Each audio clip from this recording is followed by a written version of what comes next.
Vicky Vox.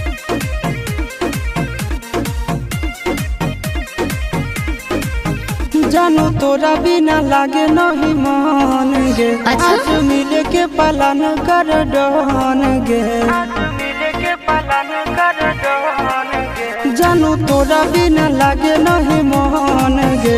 आज मिले के पालन कर डहन गे। तोरा खात चढ़ जाइबो हम तो पर